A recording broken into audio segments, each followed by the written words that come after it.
ngasi tang 13 nongmaijing numit ki Ishorbu thagaminaba Ishorbu khuruminabagi matam amadi khwaidagi maru oina mahakki wahai asibu taminabagi matam pinabiba Ishor mahakpu ekhoi mayamna isa gi leifamdagi thagatminasi haibasi ahanbada thamjage loinana ichilinaw sing mayambu tasengna miss tawi sakmai unadaba aikhoi phana kuirage matam asi yenglakpa matamda adumakpu ishorna yabiba matam soidana lakani aikhoi soidana unakhigani haibasi aigi thajaba aduga aigi prayer aduni aduna mayamnasu pukning hantabiganu aikhoi diaspora church Zaithoktuna leiraba Christian sing Ishorgi macha sing thajaba ekhoi mayam Ishorgi wahai asi taminaduna Ishorgi wahai asi paminaduna tattana pukning thogatminasi mayamsu tattana ekhoi gi family aduga ekhoi gi team nasu prayer prathana da dum tattana ningsingi haibase amuhanna mayamda thamjaning bani yam nungare Ishorgi wahai asi ngasi amuk haktang ekhoi yengminasi ngasigi ekhoi neinagadawriba text asi 1 Peter gi chapter 1 verses 24 to 25 masigi manung asida ekhoi yengani maru oina ngasigi khwaidagi maru oiba wafam asi karino haiba taragadi the word of the Lord endures forever. Prabhu mahakki wahai ase lomba naidana lay haibagi matang asidani. Esilinaw sa ay Manipuri gi Bible da muktang pathok sage mayam tamin nasi Bible layba khuding makna isa gi Bible su yengmin nasi. Maramdi hakchang panba pumnamak napi gumbani masigi matik mangan pumnamakti napi gi mapan gumbani napi na khuithai amasung mapan keli. Verse 25 ta adubu Jehovah gi wahai di matam pumnamakta lengdana lay nakhoida sandoklamba afaba wapau adu wahai asini. Takraba Ishorgi wahai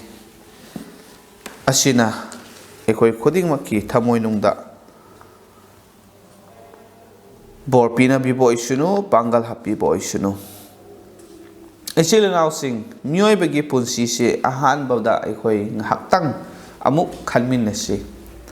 the subject of life punsigi matang asida ekhoi yengbakanda it's a very major concern yamna chawraba adugumba mioiba ekhoina khanba amani haibadi ekhoi tattana punsigi maram asida ekhoi khallaga laye yamna chawraba concern ama oina laye masida punsigi maramda khanba haibase asi ai khatangi nate nang khatangi nate it is universal taibong panda laiba mi khuding makna punsi haibasigi maram asida yamna concern lainai aduga universal oye it is personal as well ai khoi isa isa nasu aigi punsi se karmaina hingani karmaina lairi karmaina tawraga ai punsi se hingani haibagi concern ase isa isa nasu loina laiba ngaktani aduga masi punsigi maramda lairiba concern ase khalliba se it is biblical concern as well. Bible dasu punsigi maram asida yamna chawna concern laye aduna Ishorgi wahai Bible asi paba matamda mioibagi punsigi maram asida yamna phajana mathang naina ꯏꯕꯤꯕꯁꯦ ꯑꯩꯈꯣꯏꯅ ꯎꯕ ꯐꯪꯕꯅꯤ ꯑꯗꯨꯒ ꯄꯨꯟꯁꯤꯒꯤ ꯃꯔꯝ ꯑꯁꯤꯗ ꯑꯩꯈꯣꯏꯅ ꯈꯟꯕ ꯀꯥꯟꯗ one thing that we think about ꯑꯩꯈꯣꯏꯅ ꯇꯠꯇꯅ ꯈꯟꯕꯁꯦ quality of life ꯃꯤꯑꯣꯏꯕꯒꯤ ꯄꯨꯟꯁꯤ ꯑꯁꯦ ꯃꯄꯨꯡ ꯐꯥꯕ ꯌꯥꯝꯅ ꯃꯒꯨꯟ ꯂꯩꯕ ꯑꯗꯨꯒꯨꯝꯕ ꯄꯨꯟꯁꯤ ꯑꯁꯤ ꯂꯩꯍꯟꯅꯤꯡꯉꯤ ꯃꯗꯨꯒꯤ ꯄꯨꯟꯁꯤ ꯑꯗꯨꯗ ꯑꯩꯈꯣꯏ ꯍꯤꯡꯅꯤꯡꯉꯤ ꯑꯗꯨꯅ ꯑꯩꯈꯣꯏ ꯃꯤ ꯈꯨꯗꯤꯡꯃꯛꯅ ꯑꯩꯁꯨ ꯃꯉꯥꯏ ꯅꯪꯁꯨ ꯃꯉꯥꯏ ꯇꯥꯏꯕꯪꯄꯥꯟꯗ ꯂꯩꯔꯤꯕ ꯃꯤ ꯈꯨꯗꯤꯡꯃꯛꯅ all desire the best ꯈ꯭ꯋꯥꯏꯗꯒꯤ ꯑꯐꯕ ꯈ꯭ꯋꯥꯏꯗꯒꯤ ꯃꯄꯨꯡ ꯐꯥꯕ ꯄꯨꯟꯁꯤ ꯑꯗꯨ ꯑꯩꯈꯣই ꯂꯣꯏꯅ ꯄꯥꯝꯕ ꯉꯥꯛꯇꯅꯤ ꯑꯩꯁꯨ ꯐꯪꯅꯤꯡꯉꯦ ꯅꯪꯁꯨ ꯐꯪꯅꯤꯡꯉꯦ ꯑꯗꯨꯒꯨꯝꯕ ꯄꯨꯟꯁꯤꯗꯨ ꯃꯁꯤ ꯑꯩꯈꯣই ꯀꯅꯥꯅꯁꯨ ꯀꯔꯤ ꯍꯥꯏꯁꯤꯔꯥ ꯌꯥꯅꯤꯡꯗꯕ ꯂꯩꯔꯣꯏ ꯃꯤ ꯈꯨꯗꯤꯡꯃꯛꯅ ꯌꯥꯅꯤꯡꯉꯤ ꯑꯗꯨꯒ ꯃꯁꯤꯗ ꯑꯩꯈꯣই ꯑꯌꯥꯝꯕ ꯃꯤꯑꯣꯏꯕ ꯑꯌꯥꯝꯕꯅ ꯌꯦꯡꯂꯤꯕ ꯑꯗꯨꯒ ꯑꯣꯏꯅꯤꯡꯕ ꯄꯥꯝꯖꯕꯁꯦ ꯀꯔꯤ ꯀꯔꯤꯅꯣ ꯍꯥꯏꯕ ꯇꯥꯔꯒꯗꯤ ꯄꯨꯟꯁꯤꯁꯤꯗ ꯅꯝꯕꯔ 1 ꯗ ꯋꯦꯜꯊ ꯂꯟ ꯊꯨꯝ ꯑꯁꯤ ꯌꯥꯝꯅ ꯄꯨꯟꯁꯤꯒꯤ ꯃꯔꯝ ꯑꯁꯤꯗ ꯈꯟꯕ ꯃꯇꯝꯗ ꯀꯔꯝ ꯍꯥꯏꯅ ꯑꯩ ꯂꯟ ꯊꯨꯝ ꯌꯥꯝꯅ ꯄꯩꯁꯜꯂꯒ ꯊꯝꯒꯅꯤ ꯀꯔꯝ ꯍꯥꯏꯅ ꯌꯥꯝꯅ ꯂꯟ ꯊꯨꯝ ꯂꯩꯕ ꯃꯤ ꯑꯃ ꯑꯣꯏꯔꯒ ꯍꯤꯡꯕ ꯉꯝꯒꯅꯤ ꯍꯥꯏꯕꯁꯦ ꯃꯤ ꯃꯌꯥꯝꯅ ꯃꯁꯤꯒꯤ ꯃꯇꯥꯡ ꯑꯁꯤꯗ ꯈꯟꯗꯨꯅ ꯂꯩ ꯃꯁꯤꯗ ꯌꯦꯡꯂꯒ ꯂꯩ ꯑꯅꯤꯁꯨꯕꯗ ꯍꯦꯜꯊ ꯂꯟ ꯊꯨꯝ ꯌꯥꯝ ꯂꯩꯔꯕꯁꯨ ꯍꯛꯆꯥꯡ ꯑꯃꯨꯛ ꯐꯠꯇ꯭ꯔꯒꯗꯤ ꯑꯗꯨꯁꯨ ꯑꯃꯨꯛ ꯌꯥꯗꯦ ꯑꯗꯨꯅ ꯑꯩꯒꯤ ꯍꯛꯆꯥꯡ ꯑꯁꯦ ꯀꯔꯝ ꯍꯥꯏꯅ ꯇꯧꯔꯒ ꯐꯍꯟꯁꯤꯒꯦ ꯀꯔꯝ ꯍꯥꯏꯅ ꯍꯛꯆꯥꯡ ꯑꯐꯕ ꯑꯣꯏꯔꯒ ꯄꯨꯟꯁꯤ ꯁꯥꯡꯅ ꯑꯩ ꯍꯤꯡꯁꯤꯒꯦ ꯍꯥꯏꯕꯁꯤ ꯃꯤ ꯃꯌꯥꯝꯅ ꯈꯟꯕꯅꯤ ꯑꯗꯨꯒ ꯑꯍꯨꯝꯁꯨꯕꯗ ꯑꯩꯈꯣꯏꯅ ꯌꯦꯡꯂꯤꯕꯁꯦ ꯀꯔꯤꯅꯣ ꯄꯥꯝꯂꯤꯕꯁꯦ ꯀꯔꯤꯅꯣ ꯍꯥꯏꯔꯒꯗꯤ ꯍꯦꯄꯤꯅꯦꯁ ꯂꯟ ꯊꯨꯝ ꯌꯥꯝ ꯂꯩꯕ ꯍꯛꯆꯥꯡꯁꯨ ꯐꯕ ꯑꯗꯨꯒ ꯍꯔꯥꯎ ꯅꯨꯡꯉꯥꯏꯅ ꯍꯤꯡꯕ ꯉꯝꯕ ꯃꯁꯤ ꯑꯩꯈꯣই ꯃꯌꯥꯝꯅ ꯄꯥꯝꯃꯤ ꯃꯤ ꯈꯨꯗꯤꯡꯃꯛꯅ ꯃꯁꯤ ꯑꯌꯥꯝꯕ ꯊꯤꯔꯒ ꯂꯩꯕꯅꯤ ꯑꯗꯨꯒ ꯂꯣꯏꯅꯅ ꯍꯦꯄꯤꯅꯦꯁꯀꯤ ꯃꯇꯨꯡꯗ ꯃꯔꯤꯁꯨꯕꯗ ꯒ꯭ꯂꯣꯔꯤ ꯃꯤꯅ ꯏꯀꯥꯏ ꯈꯨꯝꯅꯕ ꯑꯗꯨꯒ ꯌꯥꯝꯅ ꯃꯇꯤꯛ ꯃꯒꯨꯟ ꯂꯩꯕ ꯃꯤ ꯑꯃ ꯑꯣꯏꯅ ꯑꯩꯈꯣꯏꯁꯦ ꯑꯗꯨꯒ ꯇꯥꯏꯕꯪꯄꯥꯟꯒꯤ ꯄꯨꯟꯁꯤ ꯑꯁꯤꯗ ꯑꯩꯈꯣই ꯍꯤꯡꯅꯤꯡꯉꯤ ꯃꯁꯤ ꯃꯌꯥꯝ ꯑꯁꯦ ꯑꯩꯈꯣই ꯌꯥꯝꯅ ꯃꯤꯑꯣꯏꯕ ꯍꯤꯡꯂꯤꯕ ꯃꯤ ꯈꯨꯗꯤꯡꯃꯛ ꯑꯁꯤꯅ ꯑꯌꯥꯝꯕꯅ ꯑꯩꯈꯣꯏꯅ ꯊꯤꯅꯕ ꯌꯦꯡꯂꯤꯕ ꯄꯥꯝꯂꯤꯕ ꯑꯗꯨꯅꯤ ꯑꯗꯨꯕꯨ ꯏꯆꯤꯜ ꯏꯅꯥꯎꯁꯤꯡ ꯄꯨꯟꯁꯤꯁꯦ ꯑꯃꯨꯛ ꯑꯩꯈꯣই ꯈꯟꯃꯤꯟꯅꯁꯤ ꯔꯤꯌꯦꯂꯤꯇꯤꯁꯦ ꯃꯤꯑꯣꯏꯕꯒꯤ ꯄꯨꯟꯁꯤꯒꯤ ꯑꯣꯏꯔꯤꯕ ꯊꯣꯛꯂꯤꯕꯁꯦ ꯍꯧꯖꯤꯛꯀꯥꯟꯒꯤ ꯁꯣꯁꯤꯌꯦꯜ ꯃꯤꯗꯤꯌꯥꯗ ꯌꯥꯝꯅ ꯆꯨꯝꯁꯨ ꯆꯨꯝꯕ ꯑꯗꯨꯒ ꯌꯥꯝꯅꯁꯨ ꯅꯣꯛꯅꯤꯡꯕꯁꯨ ꯑꯣꯏꯕ ꯔꯤꯌꯦꯂꯤꯇꯤ ꯚꯔꯁꯦꯁ ꯑꯦꯛꯁꯄꯦꯛꯇꯦꯁꯟ ꯀ ꯍꯥꯏꯕ ꯄꯥꯝꯖꯕꯒ ꯑꯣꯏꯍꯟꯅꯤꯡꯕꯒ ꯇꯁꯦꯡꯅ ꯑꯣꯏꯔꯛꯄꯒ ꯃꯥꯟꯅꯗꯕ ꯌꯥꯝ ꯈꯦꯠꯅꯕ ꯂꯩꯕꯒꯨꯝꯅ ꯃꯤꯑꯣꯏꯕꯒꯤ ꯄꯨꯟꯁꯤꯁꯤꯗ ꯍꯧꯖꯤꯛꯀꯤ ꯍꯥꯏꯔꯤꯕ ꯃꯌꯥꯝ ꯑꯁꯦ ꯌꯥꯝꯅ ꯑꯩꯈꯣꯏꯅ ꯐꯣꯀꯁ ꯇꯧꯕ ꯁꯅꯥ ꯂꯨꯄꯥ ꯅꯠꯇ꯭ꯔꯒ ꯂꯟ ꯊꯨꯝ ꯌꯥꯝ ꯂꯩꯕ ꯍꯛꯆꯥꯡ ꯐꯅ ꯍꯤꯡꯕ ꯑꯗꯨꯒ ꯍꯔꯥꯎ ꯅꯨꯡꯉꯥꯏꯅ ꯂꯩꯕ ꯌꯥꯝꯅ ꯃꯒꯨꯟ ꯂꯩꯕ ꯑꯗꯨꯒꯨꯝꯕ ꯄꯨꯟꯁꯤ ꯑꯗꯨ ꯂꯣꯏꯅ ꯄꯥꯝꯃꯤ ꯑꯗꯨꯃꯛꯄꯨ ꯑꯣꯏꯔꯛꯄꯁꯦ ꯀꯔꯝ ꯍꯥꯏꯅ ꯑꯣꯏꯔꯤꯕꯅꯣ ꯃꯤꯑꯣꯏꯕꯒꯤ ꯄꯨꯟꯁꯤꯁꯦ ꯀꯃꯥꯏꯅ ꯂꯩꯕꯅꯣ ꯍꯥꯏꯕꯁꯦ ꯌꯦꯡꯕ ꯇꯥꯔꯕꯗꯤ ꯗ ꯒ꯭ꯔꯤꯝ ꯔꯤꯌꯦꯂꯤꯇꯤ ꯑꯣꯐ ꯂꯥꯏꯐ ꯑꯁꯤꯗ ꯏꯁꯣꯔꯒꯤ ꯋꯥꯍꯩꯗ ꯍꯧꯖꯤꯛ ꯑꯩꯈꯣꯏꯅ ꯄꯥꯊꯣꯛꯈꯤꯕꯗꯨꯗ ꯐꯖꯅ ꯑꯃꯨꯛ ꯎꯍꯟꯕꯤꯔꯦ ꯃꯗꯨꯗꯤ ꯀꯔꯤꯅꯣ The scriptures remind us of the following truths. What are those? Life is compared to grass. ꯅꯥꯄꯤꯒꯨꯝꯕꯅꯤ ꯍꯥꯏꯕꯅꯤ ꯃꯤꯑꯣꯏꯕꯒꯤ ꯄꯨꯟꯁꯤꯁꯦ ꯌꯥꯝꯅ ꯇꯦꯟꯕ ꯃꯇꯝ ꯈꯔ ꯈꯛꯇꯪꯒꯤ ꯂꯩꯕ ꯑꯗꯨꯒꯨꯝꯕ ꯄꯨꯟꯁꯤ ꯍꯥꯏꯕꯗꯤ ꯉꯁꯥꯏ ꯑꯩꯈꯣꯏꯅ ꯄꯥꯈꯤꯕꯗꯣ ꯃꯔꯝꯗꯤ ꯍꯛꯆꯥꯡ ꯄꯥꯟꯕ ꯄꯨꯝꯅꯃꯛ ꯅꯥꯄꯤꯒꯨꯝꯕꯅꯤ ꯍꯥꯏꯌꯦ ꯅꯥꯄꯤ ꯑꯁꯤꯅ ꯀꯌꯥꯝ ꯀꯨꯏꯅ ꯂꯩꯕꯒꯦ ꯍꯥꯏꯕꯁꯤ ꯑꯩꯈꯣꯏ ꯂꯣꯏꯅ ꯈꯪꯉꯤ ꯑꯗꯨꯒ ꯃꯤꯑꯣꯏꯕꯒꯤ ꯄꯨꯟꯁꯤꯁꯦ ꯏꯁꯣꯔꯒꯤ ꯋꯥꯍꯩꯅ ꯀꯔꯤ ꯍꯥꯏ ꯅꯥꯄꯤꯒ ꯆꯥꯡꯗꯝꯅꯩ ꯄꯥꯡꯈꯛ ꯇꯧꯏ ꯑꯅꯤꯁꯨꯕꯗ it is also compared to flowers ꯂꯩ ꯁꯥꯠꯂꯤꯕ ꯂꯩ ꯑꯁꯤꯒꯨꯝꯕꯅꯤ ꯍꯥꯏꯕꯅꯤ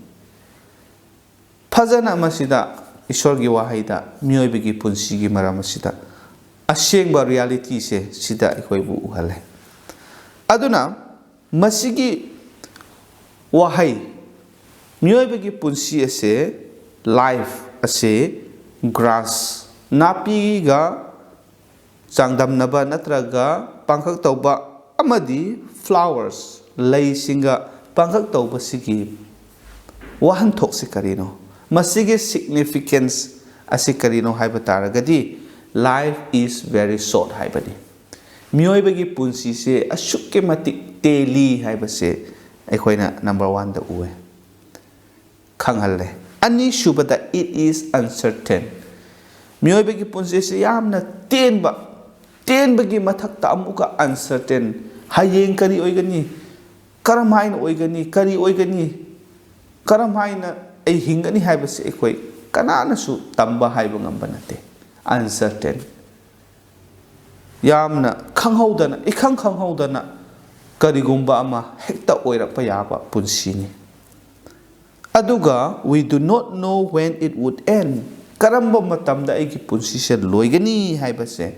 kanana su tamba ngamde haiba su ngamde aduga sometimes life ends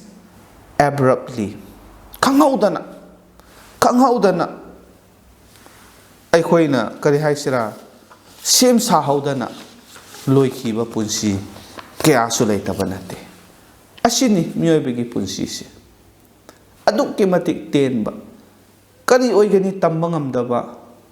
adugumba punsi ni mioibagi punsi se masi achumbani ishwargi wahaida su masi aikoibu amuk hanna ningsingbibani ngasai aikoina oiningiba oihanninba mayamduga reality si yingla matamda masi yamna aikoi kari haisira pukning khantaraga fajana aikoi wakhal tawba ama changi haibani aduna masi mayam si uba matamda aina khalubaga asengba mioibagi punsi ki matang ase study tawra compare changdam narakpa matamda mi kaya gi response se karmaina lei hairaga number 1 discouragement pukning hanthaba pukning shonthaba despair and depression even depression tawduna mioige begi punsi se ainadi irak kairak khunbado oiningba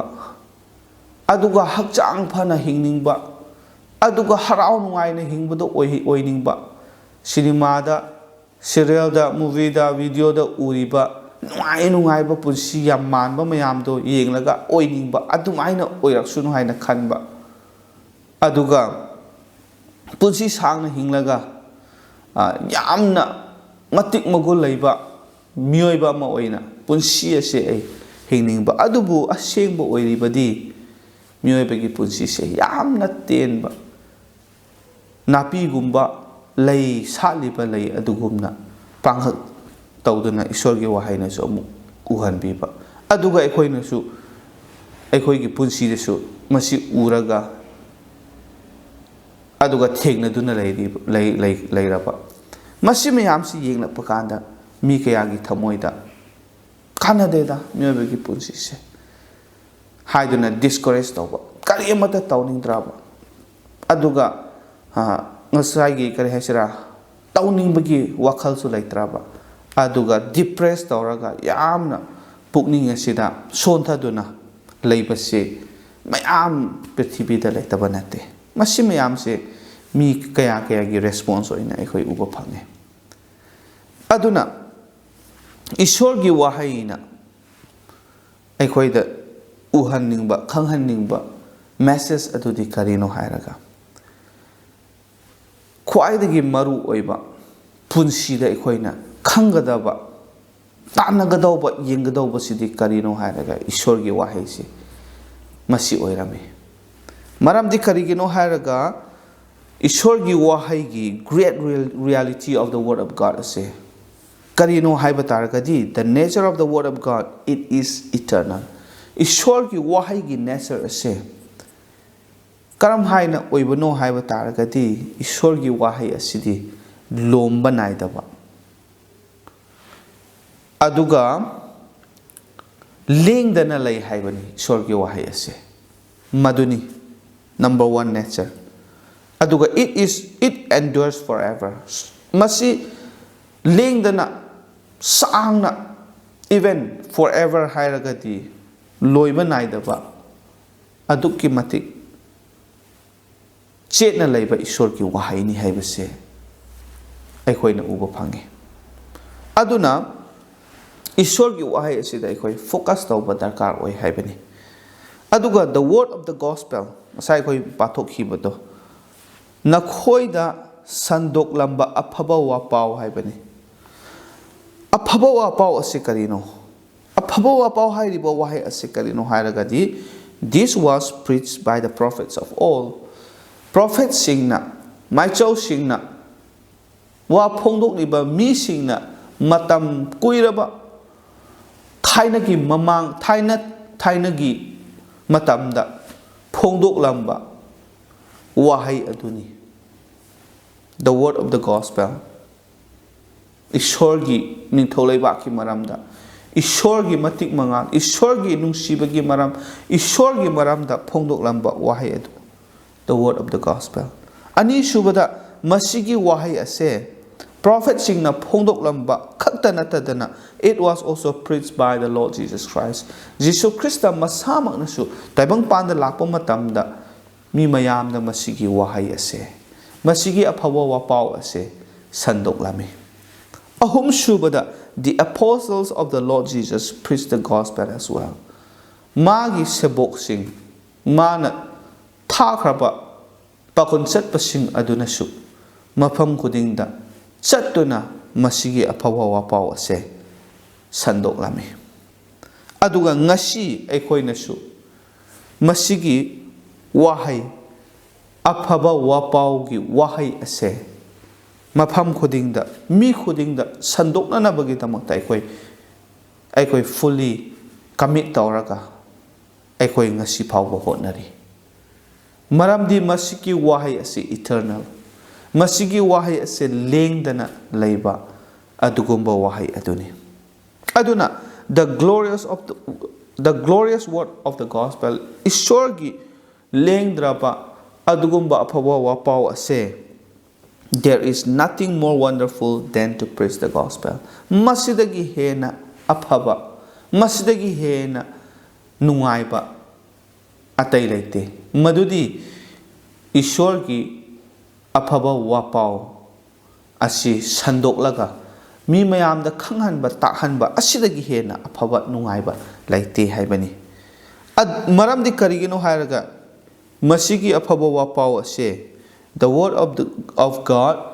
produces faith maramdi gospel aphaba wapaw asina mi amagi punsida thajaba ase pokhalle haibani ngasi nang aina thajaba oina leidi base karigi mapana no haiba kanda matam amada aikhoida masigi aphaba wapaw ase sandokpi khiba tahan khiba aduna aikhoi su thajarak tu ngasi thajaba haibado oiribani aduna hindi gi isai ama aikoi mayamna taram gani किसी ने बताया हमें ऐंगोंदा को कनागुंबा अमना ताला में यीशु मसीह है यहाँ यीशु ख्रिस्ता मसीह दलाई है ना यीशु की मरमदा ऐंगोंदा ताकपिरम महक अहिंगबा तंद अदुनी महक अहिंगबगी हिंगबगी लंबी अदुनी है ना ऐंगोंदा ताकपिरमी है बगी इसे कोई न लोई न ताई मधुगुमना मसीगी अफबा वापाव असी एकोई ताहन खिबा अदुना ngasi थाजबा ईश्वर की मचासिंग क्रिश्चियन सिंग हाइबदो ओइरिबनी अदुना मसी एकोई संदोकपदा असुकी मतिक नुगाई the gospel of the Lord promises eternal life ईश्वर की अफबा वापाव असिदा करी संदोकपनो करी यावबनो हाइबा तारगदी eternal life असी एकोइदा gospel asina tahalle lomanai da punsi gi maram asida khanghalle haibani aduga hum subada the word of life brings forth hope ahingba ishor gospel apawa paw asina ꯑꯩꯈꯣꯏꯒꯤ ꯄꯨꯟꯁꯤꯗ ꯑꯩꯈꯣꯏꯒꯤ ꯊꯃꯣꯏꯗ ꯑꯁꯥꯁꯦ ꯍꯥꯞꯄꯤ ꯃꯁꯤ ꯂꯩꯍꯜꯂꯦ ꯍꯥꯏꯕꯅꯤ ꯏꯆꯤꯜ ꯏꯅꯥꯎꯁꯦ ꯑꯗꯨꯛꯀꯤ ꯃꯇꯤꯛ ꯃꯃꯜ ꯌꯥꯝꯂꯕ ꯑꯐꯕ ꯋꯥꯄꯥꯎ ꯏꯁꯣꯔꯒꯤ ꯋꯥꯍꯩꯅꯤ ꯑꯗꯨꯅ ꯏꯁꯣꯔꯒꯤ ꯋꯥꯍꯩ ꯑꯁꯤꯅ ꯑꯩꯈꯣꯏꯒꯤ ꯄꯨꯟꯁꯤꯗ ꯀꯔꯤ ꯇꯧꯏ ꯀꯔꯤ ꯐꯪꯍꯜꯂꯤ ꯍꯥꯏꯕ ꯀꯥꯟꯗ we understand the grace of God ꯏꯁꯣꯔꯒꯤ ꯊꯧꯖꯥꯜ ꯏꯁꯣꯔꯒꯤ ꯅꯨꯡꯁꯤꯕꯁꯦ ꯑꯩꯈꯣই ꯍꯦꯟꯅ ꯃꯁꯤꯒꯤ ꯃꯔꯝ ꯑꯁꯤꯗ ꯈꯪꯍꯜꯂꯦ ꯑꯗꯨꯒ we receive salvation ꯃꯗꯨꯒꯤ ꯃꯇꯨꯡ ꯇꯥꯔꯛꯄꯗ ꯑꯩꯈꯣꯏꯕꯨ ꯑꯔꯥꯟ ꯈꯨꯕꯝ ꯑꯁꯤ ꯐꯪꯍꯜꯂꯦ ꯑꯗꯨꯒ we find faith ꯑꯁꯦꯡꯕ ꯑꯆꯨꯝꯕ ꯊꯥꯖꯕ ꯑꯗꯨ ꯑꯩꯈꯣই ꯐꯪꯍꯜꯂꯦ ꯑꯗꯨꯒ ꯂꯣꯏꯅꯅ ꯑꯩꯈꯣꯏꯅ ꯅꯣꯡꯃ ꯅꯣꯡꯃꯒꯤ ꯍꯤꯡꯂꯤꯕ ꯄꯨꯟꯁꯤ ꯑꯁꯤꯗ ꯑꯋꯥꯕ ꯆꯣꯛꯊꯕ ꯅꯨꯡꯉꯥꯏꯇꯕ ꯀꯌꯥ ꯊꯦꯡꯅꯕ ꯃꯇꯝꯗꯁꯨ ꯃꯁꯤꯅ ꯑꯩꯈꯣꯏꯕꯨ ꯄꯥꯡꯒꯜ ꯍꯥꯞꯄꯤ we obtain strength ꯏꯁꯣꯔꯒꯤ ꯋꯥꯍꯩ ꯑꯁꯤꯗꯒꯤ ꯏꯁꯣꯔꯒꯤ ꯑꯐꯕ ꯋꯥꯄꯥꯎ ꯑꯁꯤꯗꯒꯤ ꯑꯩꯈꯣꯏꯅ ꯇꯥꯕ ꯃꯇꯝꯗ ꯊꯧꯅꯥ ꯍꯥꯞꯄꯤꯌꯦ ꯄꯥꯡꯒꯜ ꯍꯥꯞꯄꯤꯌꯦ ꯈꯥꯡꯕ ꯉꯝꯕꯒꯤ ꯆꯠꯄ ꯉꯝꯕꯒꯤ ꯍꯤꯡꯕ ꯉꯝꯕꯒꯤ ꯄꯥꯡꯒꯜ ꯈꯨꯗꯤꯡꯃꯛ ꯑꯗꯨ ꯑꯩꯈꯣꯏꯕꯨ ꯐꯪꯍꯜꯂꯦ ꯑꯗꯨꯒ ꯂꯣꯏꯅꯅ we find deep meaning in our life ꯑꯩꯒꯤ ꯄꯨꯟꯁꯤꯁꯦ ꯀꯔꯤꯅꯣ ꯃꯤꯑꯣꯏꯕꯒꯤ ꯄꯨꯟꯁꯤꯁꯦ ꯀꯔꯤꯅꯣ ꯑꯩꯅ ꯉꯁꯤ ꯍꯤꯡꯂꯤꯕꯁꯦ ꯀꯔꯤꯒꯤꯗꯃꯛꯇ ꯍꯤꯡꯂꯤꯕꯅꯣ ꯀꯔꯤꯒꯤꯗꯃꯛꯇ ꯇꯥꯏꯕꯪꯄꯥꯟ ꯑꯁꯤꯗ ꯑꯩꯕꯨ ꯏꯁꯣꯔꯅ ꯊꯥꯕꯤꯔꯛꯂꯤꯕꯅꯣ ꯍꯥꯏꯕꯒꯤ ꯃꯤꯅꯤꯡ ꯃꯤꯑꯣꯏꯕꯒꯤ ꯄꯨꯟꯁꯤꯒꯤ ꯃꯤꯅꯤꯡ ꯑꯁꯦ ꯀꯔꯤꯅꯣ ꯍꯥꯏꯕꯁꯦ ꯆꯞ ꯆꯥꯅ ꯏꯁꯣꯔꯒꯤ ꯋꯥꯍꯩꯗꯒꯤ ꯑꯩꯈꯣꯏ ꯈꯪꯕ ꯉꯝꯃꯤ ꯑꯩꯈꯣꯏꯅ ꯎꯕ ꯐꯪꯉꯤ ꯃꯁꯤꯅꯤ ꯏꯁꯣꯔꯒꯤ ꯋꯥꯍꯩ ꯑꯁꯤꯒꯤꯗꯃꯛꯇ ꯏꯁꯣꯔꯒꯤ ꯋꯥꯍꯩ ꯑꯁꯤꯗꯤ ꯑꯁꯨꯛꯀꯤ ꯃꯇꯤꯛ ꯃꯔꯨ ꯑꯣꯏ ꯌꯥꯝꯅ ꯃꯒꯨꯟ ꯂꯩꯌꯦ ꯍꯥꯏꯕꯅꯤ ꯑꯗꯨꯅ ꯏꯆꯤꯜ ꯏꯅꯥꯎꯁꯤꯡ ꯉꯁꯤ ꯃꯌꯥꯝꯗ ꯊꯝꯖꯅꯤꯡꯕ ꯆꯦꯂꯦꯟꯖ ꯑꯗꯨꯗꯤ ꯀꯔꯤꯅꯣ ꯃꯁꯤ ꯑꯩꯈꯣꯏꯅ ꯇꯥꯔꯦ ꯑꯗꯨ ꯑꯣꯏꯔꯕꯗꯤ ꯃꯤꯑꯣꯏꯕꯒꯤ ꯄꯨꯟꯁꯤꯗ what is important ꯑꯩꯈꯣꯏꯒꯤꯗꯃꯛꯇ ꯈ꯭ꯋꯥꯏꯗꯒꯤ ꯃꯔꯨ ꯑꯣꯏꯕꯁꯤ ꯀꯔꯤꯅꯣ ꯍꯥꯏꯔꯒꯗꯤ to discover the profound wisdom of God's word in our life ꯏꯁꯣꯔꯒꯤ ꯋꯥꯍꯩ ꯑꯁꯤꯗ ꯂꯩꯔꯤꯕ wisdom ꯑꯁꯤ ꯑꯩꯈꯣꯏꯅ ꯐꯪꯕ ꯉꯝꯅꯤꯡꯉꯥꯏ ꯃꯁꯤ ꯎꯕ ꯐꯪꯅꯤꯡꯉꯥꯏ ꯑꯩꯈꯣꯏ ꯀꯟꯅ ꯍꯣꯠꯅꯔꯒ ꯄꯨꯟꯁꯤꯒꯤ ꯃꯔꯝꯗ ꯇꯥꯛꯄꯤꯔꯤꯕ ꯑꯗꯨꯒ ꯊꯥꯖꯕꯒꯤ ꯃꯔꯝꯗ ꯇꯥꯛꯄꯤꯔꯤꯕ eternal life-ꯒꯤꯗꯃꯛ ꯃꯔꯝꯗ ꯑꯗꯨꯒ ꯂꯣꯝꯕ ꯅꯥꯏꯗꯕ ꯄꯨꯟꯁꯤꯒꯤ ꯑꯔꯥꯟ ꯈꯨꯕꯝꯒꯤ ꯃꯔꯝꯗ ꯇꯥꯛꯄꯤꯔꯤꯕ ꯈꯨꯗꯤꯡꯃꯛ ꯑꯁꯦ ꯑꯩꯈꯣই ꯗꯤꯁꯀꯣꯚꯔ ꯇꯧꯕ ꯉꯝꯅꯅꯕ ꯑꯗꯨꯒ ꯃꯤꯑꯣꯏꯕꯒꯤ ꯄꯨꯟꯁꯤ ꯑꯁꯤꯗ ꯃꯤꯑꯣꯏꯕꯒꯤ ꯄꯨꯟꯁꯤꯁꯤꯗꯤ ꯁꯤꯅꯤꯀꯣ ꯍꯥꯏꯕꯁꯦ ꯏꯁꯣꯔꯒꯤ ꯋꯥꯍꯩꯗ ꯇꯥꯛꯄꯤꯔꯤꯕ ꯃꯌꯥꯝꯁꯦ ꯎꯕ ꯉꯝꯅꯤꯡꯉꯥꯏ ꯐꯪꯕ ꯉꯝꯅꯤꯡꯉꯥꯏ ꯈꯪꯕ ꯉꯝꯅꯤꯡꯉꯥꯏ ꯑꯩꯈꯣই ꯍꯣꯠꯅꯕ ꯇꯥꯕꯅꯤ ꯑꯗꯨ ꯅꯠꯇ꯭ꯔꯒꯗꯤ ꯑꯩꯈꯣই ꯑꯔꯦꯝꯕ ꯀꯌꯥꯗ ꯑꯩꯈꯣই ꯑꯁꯥ ꯇꯧꯔꯝꯒꯅꯤ ꯉꯁꯥꯏ ꯍꯥꯏꯔꯤꯕꯗꯨꯅꯤ ꯃꯤꯑꯣꯏꯕꯒꯤ ꯄꯨꯟꯁꯤꯗꯤ ꯏꯁꯣꯔꯒꯤ ꯋꯥꯍꯩꯅ ꯅꯥꯄꯤꯒꯨꯝꯕꯅꯤ ꯁꯥꯠꯂꯤꯕ ꯂꯩꯔꯥꯡꯒꯨꯝꯕꯅꯤ ꯍꯥꯏꯕꯅꯤ ꯏꯆꯤꯜ ꯏꯅꯥꯎꯁꯤꯡ ꯑꯅꯤꯁꯨꯕꯗ to discover God's plan for our life ꯑꯩꯒꯤ ꯄꯨꯟꯁꯤ ꯑꯁꯦ ꯏꯁꯣꯔꯅ ꯁꯦꯝꯕꯤꯕꯅꯤ ꯑꯗꯨ ꯑꯣꯏꯔꯒꯗꯤ ꯁꯦꯝꯕꯤꯔꯤꯕ ꯏꯁꯣꯔ ꯃꯍꯥꯛꯅ ꯁꯣꯏꯗꯅ ꯑꯩꯒꯤ ꯄꯨꯟꯁꯤꯁꯤꯒꯤꯗꯃꯛꯇ ꯄ꯭ꯂꯥꯟ ꯂꯩꯔꯝꯒꯅꯤ ꯍꯥꯏꯕꯁꯦ ꯑꯩꯈꯣই ꯈꯪꯕ ꯉꯝꯅꯤꯡꯉꯥꯏ ꯎꯕ ꯉꯝꯅꯤꯡꯉꯥꯏ ꯑꯩꯈꯣই ꯊꯤꯕ ꯗꯔꯀꯥꯔ ꯑꯣꯏ ꯍꯣꯠꯅꯕ ꯇꯥꯏ ꯅꯠꯇ꯭ꯔꯕꯗꯤ ꯑꯩꯒꯤ ꯄꯨꯟꯁꯤꯁꯦ ꯑꯔꯦꯝꯕꯗ ꯃꯥꯡꯍꯟꯈꯤꯒꯅꯤ ꯑꯩꯅ ꯆꯠꯅꯤꯡꯕ ꯃꯐꯝꯗ ꯑꯩꯅ ꯇꯧꯅꯤꯡꯕ ꯄꯪꯇꯧ ꯇꯧꯔꯒ ꯄꯪꯍꯤꯡ ꯍꯤꯡꯕ ꯃꯇꯝꯗ ꯏꯁꯣꯔꯒꯤ ꯄ꯭ꯂꯥꯟ ꯑꯗꯣ ꯑꯩꯈꯣꯏꯒꯤ ꯄꯨꯟꯁꯤꯗ ꯐꯨꯜꯐꯤꯜ ꯇꯧꯕ ꯉꯝꯂꯝꯃꯣꯏ ꯑꯗꯨ ꯑꯣꯏꯔꯒꯗꯤ ꯑꯩꯒꯤ ꯄꯨꯟꯁꯤꯗꯣ ꯑꯔꯦꯝꯕ ꯑꯣꯏ ꯑꯗꯨꯅ ꯑꯩꯒꯤ ꯄꯨꯟꯁꯤꯁꯦ ꯅꯪꯁꯨ ꯇꯣꯉꯥꯜꯂꯤ ꯑꯩꯁꯨ ꯇꯣꯉꯥꯜꯂꯤ ꯃꯤ ꯈꯨꯗꯤꯡꯃꯛꯀꯤ ꯄꯨꯟꯁꯤꯁꯤꯗ ꯏꯁꯣꯔꯒꯤ ꯄ꯭ꯂꯥꯟ ꯂꯣꯏꯅ ꯂꯩꯕꯅꯤ ꯑꯗꯨꯒꯤ ꯄ꯭ꯂꯥꯟ ꯑꯗꯣ ꯑꯩꯈꯣই ꯊꯤꯗꯣꯛꯄ ꯗꯔꯀꯥꯔ ꯑꯣꯏꯌꯦ ꯃꯗꯨ ꯊꯤꯗꯣꯛꯂꯒ ꯃꯗꯨꯒꯤ ꯃꯇꯨꯡ ꯏꯟꯅ ꯑꯩꯈꯣই ꯍꯤꯡꯕ ꯇꯥꯔꯕꯗꯤ ꯏꯁꯣꯔꯒꯤ ꯑꯄꯦꯟꯕ ꯑꯣꯏꯒꯅꯤ ꯑꯩꯈꯣꯏꯒꯤꯁꯨ ꯌꯥꯏꯐꯕ ꯑꯣꯏꯒꯅꯤ ꯈ꯭ꯋꯥꯏꯗꯒꯤ ꯂꯥꯁꯇ ꯑꯔꯣꯏꯕꯗ ꯑꯩꯈꯣই ꯅꯤꯡꯁꯤꯡꯒꯗꯕꯗꯤ to preach the word of God to all who have not heard